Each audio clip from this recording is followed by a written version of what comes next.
राजस्थान के चर्चित नेता हनुमान बेनीवाल की बनाई पार्टी आरएलपी फिर से चर्चाओं में है। इस बार चर्चा इसलिए क्योंकि जिन मुख्य धारा की दो पार्टियों भाजपा और कांग्रेस से लोगों ने लंपी बीमारी से ग्रसित गोवंश के लिए कुछ कदम उठाए जाने की उम्मीद की थी, वो पार्टियां एक दूसरे पर आरोप प्रत्यारोप में लगी रही।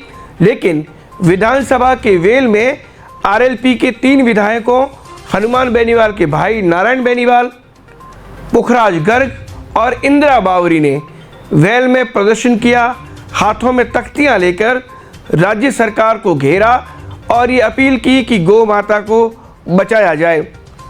आरएलपी इससे पहले भी कई सार्वजनिक मंचों पर राजस्थान सरकार की लंपी बीमारी के बारे में कुछ कदम न उठाए जाने पर भत्सना कर चुकी है।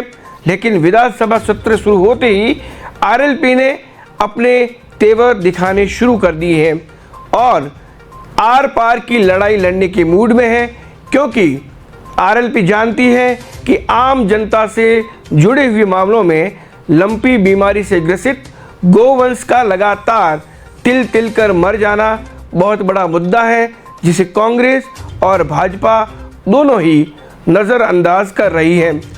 आरएलपी के इन नेताओं ने जैसे ही वेल में प्रदर्शन किया, सोशल मीडिया पर आरएलपी के समर्थकों के अतिरिक्त दूसरे लोगों ने भी यह बात स्वीकार की कि आरएलपी इस गंभीर मुद्दे पर अच्छा काम कर रही है, जिसको करने की ज़रूरत थी, और भाजपा और कांग्रेस इस मामले को लेकर गंभीर नहीं है।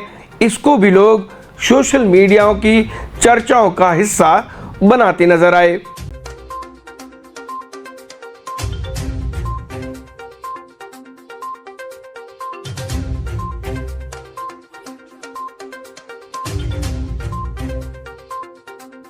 यह गौरतलब बात है, बेकार नहीं है, और इस बात को कहने में हमें भी इनकार नहीं है कि पाकिस्तान के रास्ते भारत में प्रवेश करने के बाद लंपी बीमारी ने राजस्थान में गोवंश का खात्मा करने में कोई कसर बाकी नहीं छोड़ी।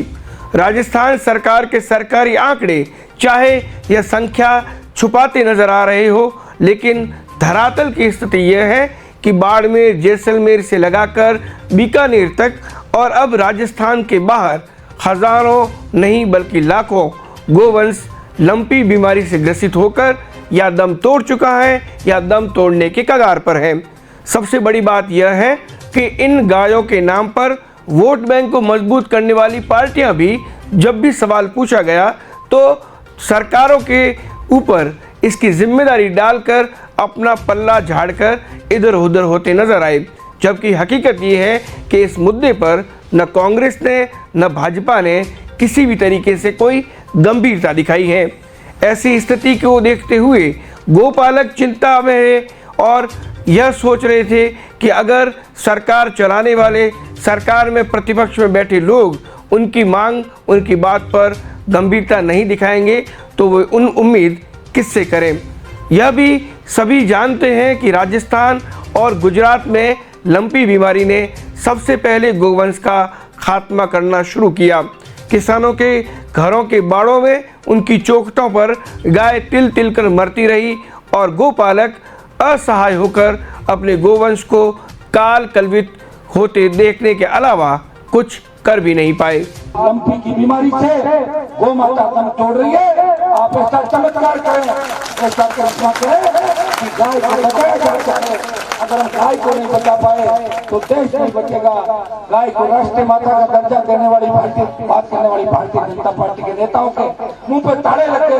इस लंपी बीमारी की रोकथाम के लिए कांग्रेस बीजेपी अपनी राजनीतिक रोटियां सेकने लगी, वो उसकी बात कर रहे हैं, ये लोग मोदी की बात कर रहे हैं। इन बातों में समय निकलता जा रहा है। राजस्थान में राष्ट्रीय लोकतांत्रिक पार्टी आरएलपी ने ऐसा कोई मामला नहीं छोड़ा जहां पर अपनी उपस्थिति दर्ज न करवाई हो।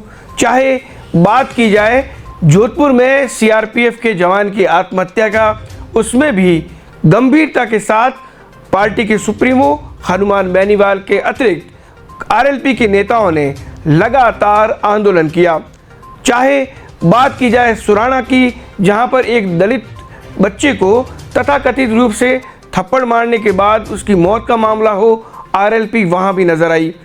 बात अगर मोदी सरकार के अग्निवीर की बात करें तो आरएलपी ने एक वृहद आंदोलन राजस्थान में अग्निवीर के खिलाफ खड़ा किया और उसमें युवाओं का जबरदस्त समर्थन भी उनको मिला।